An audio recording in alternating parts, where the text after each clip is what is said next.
A Bíblia diz: aquele que tem ouvidos, ouça o que o Espírito diz às igrejas. A vida cristã, a vida do homem, ela tem um significado só. Escute, Deus está falando com você.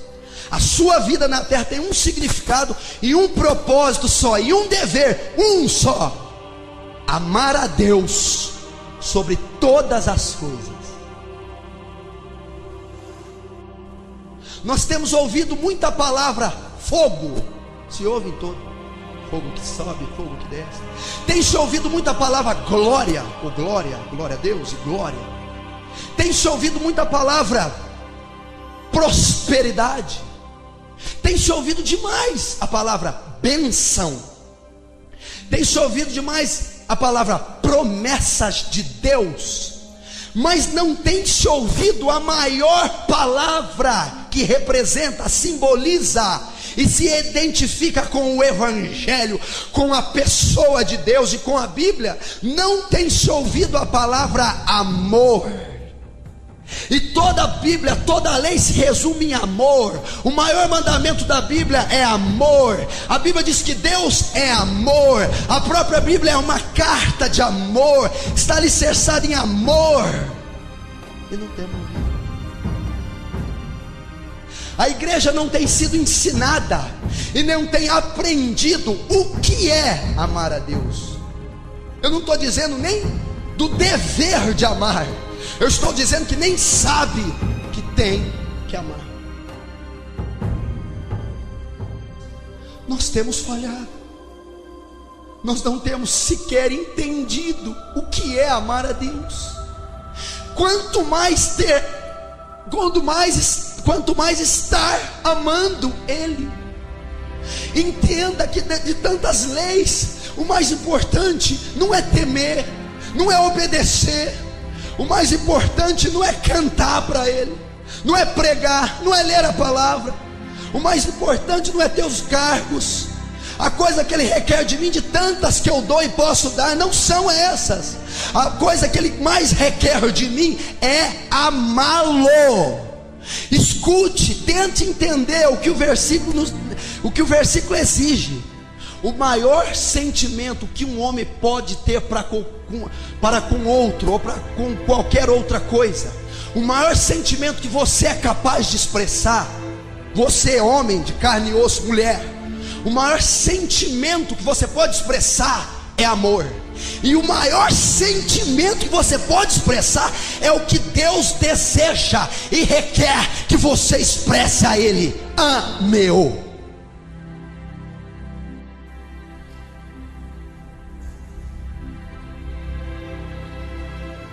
Mas você não tem conhecido isso, porque você cresceu ouvindo apenas bênçãos.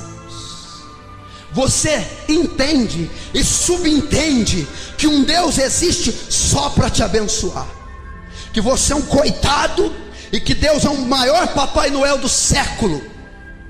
E você vai a Deus somente por uma necessidade.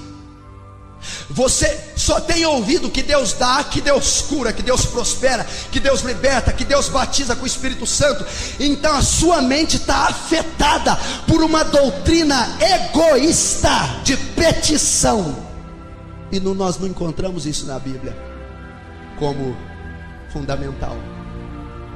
As minhas necessidades são supridas por Deus, mas em toda a Bíblia mostra que Deus, por todos os patriarcas da igreja, foi adorado, foi servido, foi louvado. O rei Davi, pouquíssimas passagens ele requer algo de Deus. A maioria das passagens ele entrega algo a Deus, ele oferece sacrifício, constrói templo a Deus, tenda a Deus, traz a arca de Obed-edom, serve a Deus, porque entende: eu tenho que amar.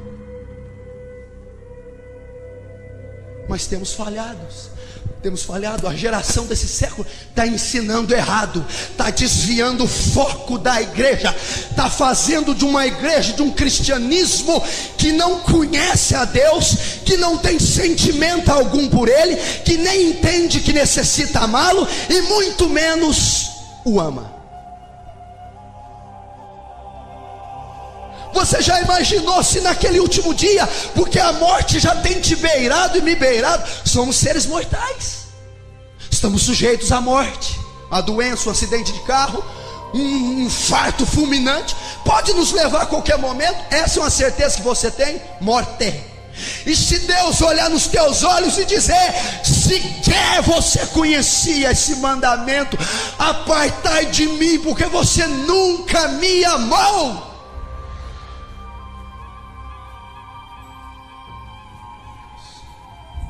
Nós temos uma responsabilidade muito grande. Olha o que foi confiado a nós fazer. Olha a responsabilidade que você tem, ser humano. Eu não estou pregando para a igreja, eu estou pregando para o ser humano, a imagem e semelhança de Deus. Olha a responsabilidade que você tem. Olha o compromisso que você tem. Olha a responsabilidade. Amar a Deus, esse é o seu dever, a sua obrigação. O que é amar a Deus? O que é amar a Deus, pastor? Muitas vezes, querido, você deixa de pecar. Escute que Deus vai falar.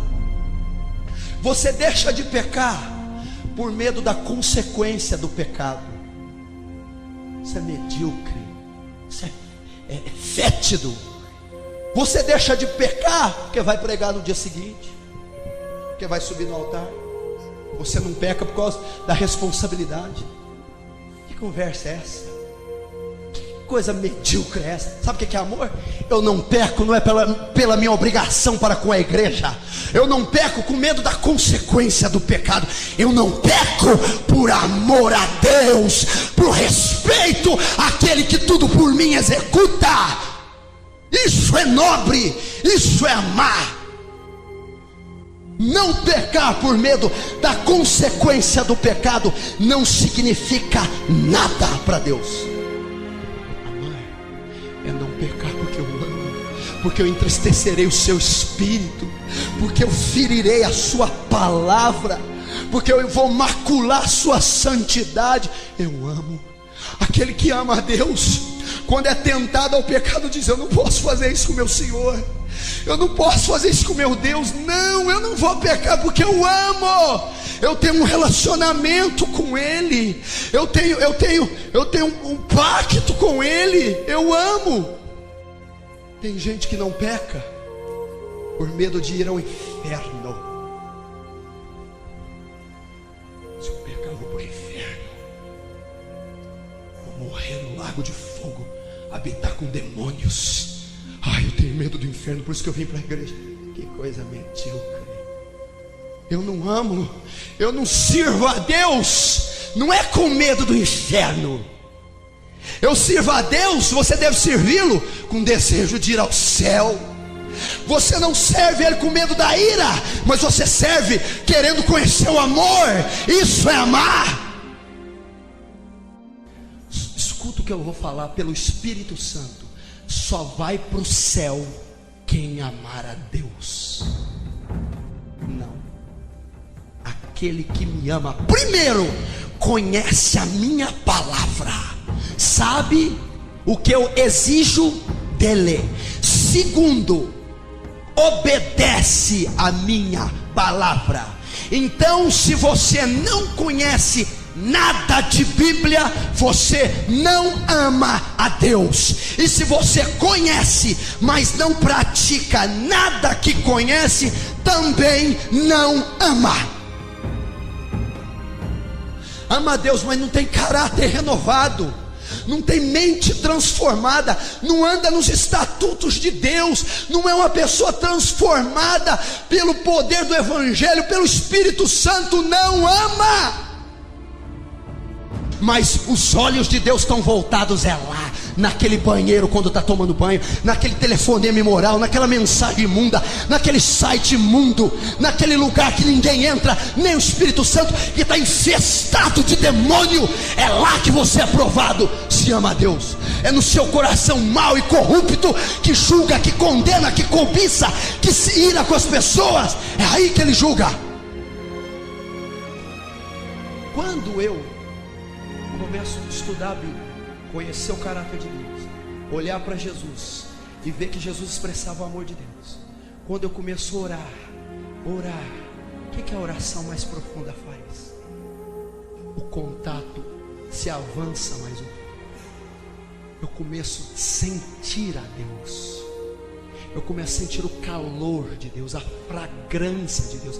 Ele se torna algo real para mim. Então eu passo a amar aquele ser que eu leio, que eu creio, que eu tenho contato, que eu conheço. Eu posso sentir falta, saudade, eu posso ter dependência dele. Eu então passo a amar a Deus. É assim que se ama a Deus.